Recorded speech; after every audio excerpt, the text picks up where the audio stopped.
কেমন আছো সবাই? আশা করছি সবাই খুব ভালো আছো, সুস্থ আছো। লাস্ট দুদিন ঠান্ডার পরিমাণটা এত বেশি লেগে গেছিলো, মানে কথা বলতে পারছিলাম না, তো সে কারণে ভিডিও দেওয়া হয়নি। তো আজকে ভিডিও দিচ্ছি। আজকে যেদিনে ভিডিওটা শেয়ার করছি সেটা হচ্ছে পৌষ সংক্রান্তির আগের দিন ভিডিওটা শেয়ার করছি। আমরা তো এই বাড়িতেই আছি, এটা লাস্ট ভিডিওতে দেখিয়েছি।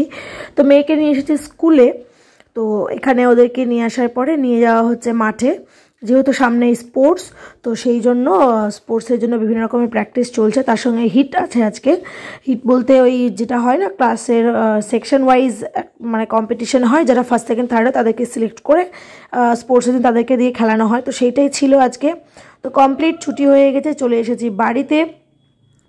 দাদা আর মেয়ে এখন খাবে ডালপুরি, আমি খাবো না। সত্যি কথা বলতে এই জ্বর আর ঠান্ডা লাগাতে এমন পরিস্থিতি হয়েছে, তার থেকেও বেশি যাচ্ছে কাশতে কাশতে মানে কি বলবো, একদম শেষ হয়ে যাচ্ছি। তো যাই হোক, এখানে মেয়ে আর দাদা এটা ডালপুরিটা খাবে, আর আমি মা পুজো করছে, তো মাকে বলেছি আমাকে একটু চাল ভাজা করে দিতে, বেশি করে পেঁয়াজ কুচি, আদা কুচি, লঙ্কা কুচি দিয়ে একটু চানাচুর দিয়ে খাবো। মানে খাবার চিবিয়ে নিতে পারছি কিন্তু গিলতে আর পারছি না, এতটা পরিমাণ গলা ব্যথা। তো এখানে মা তো বেশ ভালো করেই মেখে দিয়েছিল, খেতেও ভালো লাগছিল। ভালো মানে কি, ভালো মন্দ টেস্ট আমি কিছুই বুঝছি না, সব কিছুরই শুধু লবণটা বুঝতে পারছি, মানে লবণটাও সময় সময় বুঝতে পারছি না, শুধু ঝালটাই লাগছে, এরকম একটা পরিস্থিতি হয়ে গেছে, জিভে একদম স্বাদ নেই।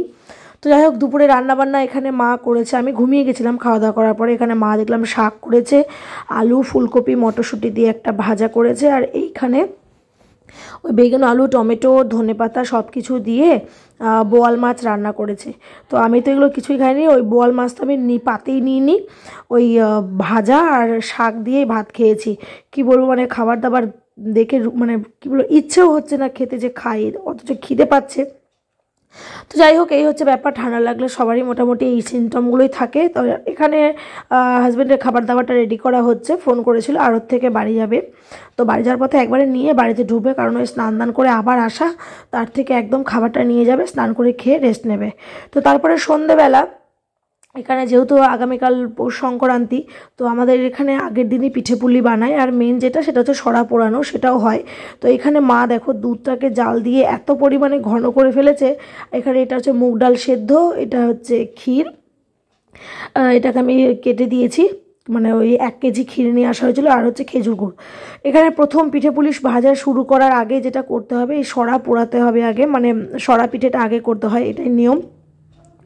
তো যাই হোক, মা তো গ্যাসেই করে, আগে উনুনে করতো, এখন আর ওই উনুনও নেই, আর মেন কথা ওই কাঠফাট কোথায় পাবে না পাবে, সেই জন্য গ্যাসেই করে। তো যাই হোক, আর এইদিকে মেয়েকে বসিয়েছি একটু লিখতে, 3-4 দিন থেকে ঠিকঠাকভাবে পড়তে বসতে পারছে না, পড়তে বসছে কিন্তু আর কি হয়েছে, শরীর খারাপ, ঠিকঠাক পড়াতে পারছি না। তো যাই হোক, এখানে তো ওই ক্ষীরটাকে জাল দিয়ে দুভাগে ভাগ করা হয়েছে, একটা পুলি মানে মুগ পুলি হবে সেটার জন্য, আর একটা পুলি পিঠে হবে সেটার জন্য, মিষ্টি আলুর পিঠে হবে, অনেক রকম পিঠে পুলি মা করেছিল, যেটা করতে করতে প্রায় রাত্রি 11টা 11:30 বেজে গেছিলো। এদিকে ভাই আর মেয়ে খেলা করছে, তো এক এক করে পিঠে পুলিগুলো হচ্ছিলো, আমিও হাতে মানে হাত লাগিয়ে, তো মা বলতো তোকে এগুলো করতে হবে না, তুই শুধু ভাজ তাহলেই হবে। এখানে মুগ পুলিগুলো সমস্ত কিছু ভেজে নিয়ে ওই এবার দুধ পুলির জন্য পুলিটা রেডি করা হচ্ছে। এখানে আবার একটু চুষিও করা হচ্ছে, কারণ এটা খেতে আমার বেশি ভালো লাগে। তো যাই হোক, এই যে মুগ পুলিগুলো সমস্ত কিছু ভাজা হয়ে গেছে, এরকম করে টুকটুক করতে করতে অনেক রকম পিঠে পুলি করা হয়েছিল, সরা পিঠে ছিল, মুগ পুলি ছিল, মানে নানা রকম হয়ে গেছিলো। ঝাল পিঠে আলাদা করে করা হয়েছে, যেহেতু হাজব্যান্ড ঝাল পিঠে খেতে ভালোবাসে। দুধ ফুটছে, পুলি মোটামুটি প্রায় রেডি। এখানে আর কিছুটা মা করবে, চুষি করবে, করে এগুলো দুধের মধ্যে ছেড়ে দিব, দিয়ে আর কি খাওয়া দাওয়া করতে হবে। রাত্রে আর খাওয়া দাওয়া বলতে কি, পিঠে পুলি আমি ওই একটা দুটো মুগ পুলি খেয়েছিলাম, আর এই একটা দুধ পুলি খেয়ে ব্যাস কমপ্লিট খাওয়া দাওয়া। তো চলো, ভিডিওটা এখানে শেষ করছি, খুব বেশি বড় হয়নি ভিডিওটা।